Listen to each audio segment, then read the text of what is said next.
সংসদের ভিতরে জাতির জন্য অধিকারের পক্ষে লড়াই করতে গিয়ে আমাদের থাকা প্রয়োজন, ততদিন থাকবো, তার বাইরে এক সেকেন্ডও নয়। হে সংসদ, আপাতত তোমাকে সালাম দিয়ে চলে গেলাম। কারো পারিবারিক রাজতন্ত্র বাংলাদেশে চলবে জাতির উপর ফ্যাসিজম হিসাবে, তাও আমরা বরদাস্ত করব না। জুলাই শহীদ পরিবার এবং যোদ্ধাদের সাথে আমাদের একটা বৈঠক ছিল। সেখানে আমার প্রিয় সহকর্মী সংসদে বিরোধী দলীয় চিফ হুইপ বলেছে, আগামীর আন্দোলনের সাথে নয়, সামনে থাকবো আমরা ইনশাআল্লাহ। সে এই সারির দিকে ইঙ্গিত করে বলেছিল আমাদেরকে সামনে পাবেন। আমিও কথা দিচ্ছি, সামনে পাবেন ইনশাআল্লাহ। যতদিন সংসদের ভিতরে জাতির জন্য অধিকারের পক্ষে লড়াই করতে গিয়ে আমাদের থাকা প্রয়োজন, ততদিন থাকবো, তার বাইরে এক সেকেন্ডও নয়। যখন দেখবো আর কোনো কিছু করার নাই, তখন সেলিউট কালু সালামা। হে সংসদ, আপাতত তোমাকে সালাম দিয়ে চলে গেলাম।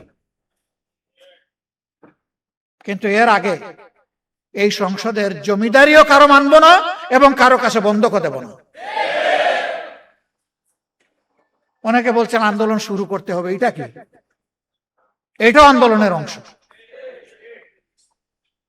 যেদিন আমরা নোটিশ মুভ করেছিলাম যে সংস্কার পরিষদের সভা আহ্বান করতে হবে, আলোচনার পর যখন 2/3 মেজরিটির গরম গায়ের কারণে আমাদের গায়ের জোরে এটাকে নাকচ করে দেওয়া হলো, আমরা সেদিন সংসদ থেকে বের হয়ে এসেছিলাম।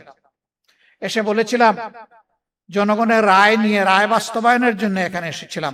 অন্যায়ভাবে এই রায়কে পদদলিত করা হয়েছে।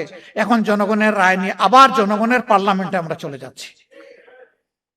এরপরে আপনারা দেখেছেন এর প্রতিবাদে বিক্ষোভ সভা হয়েছে, মিছিল হয়েছে। সারা দেশে এখন আন্দোলন চলছে। শুরু হবে কি? শুরু তো হয়েই গেছে।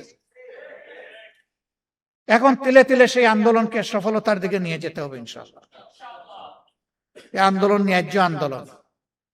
এই আন্দোলন কোন সুবিধাবাদী আন্দোলন নয়, ক্ষমতার হালুয়া রুটির ভাগ বাটোয়ারার জন্য নয়।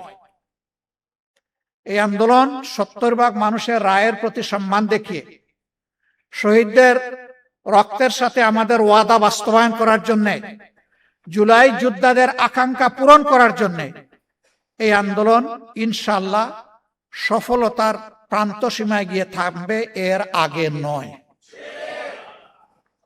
এবং সেই আন্দোলনের সফলতা নিয়ে আমরা গড়ে ফিরব। আপনারা শুধু পাশে থাকবেন। দেশবাসী, এই আন্দোলন আমার জন্য, আপনাদের জন্য, সবার জন্য। আমরা আমাদের সন্তানদেরকে কারো গোলাম বানাতে চাই না এবং কারো পারিবারিক রাজতন্ত্র বাংলাদেশে চলবে জাতির উপর ফ্যাসিজম হিসাবে, তাও আমরা বরদাস্ত করব না। রাজনীতির এই দুষ্ট চক্র ভেঙে দিতে হবে। একজনের বদলে আরেকজনের প্রশংসায় সংসদের 1/3 সময় ব্যয় হবে, এটা আর আমরা শুনতেও চাই না, দেখতেও চাই না।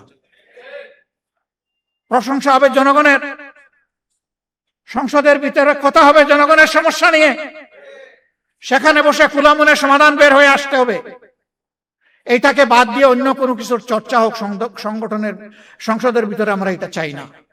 কিন্তু আমরা ফেসিবাদের কালো ছায়া এখন সংসদে দেখতে পাচ্ছি। আগে ওই সংসদে দাঁড়িয়েই আজকে যারা সরকারি দলের গ্যালারিতে বসেছেন তাদেরকে তুচ্ছ তাচ্ছিল্য করে যেভাবে কথা বলা হতো, আজকে 2-1 আমাদেরকে লক্ষ্য করে সেই রকম কথা বলা শুরু করেছেন। আমরা তাদেরকে বলি জিহ্বা সংযত করুন।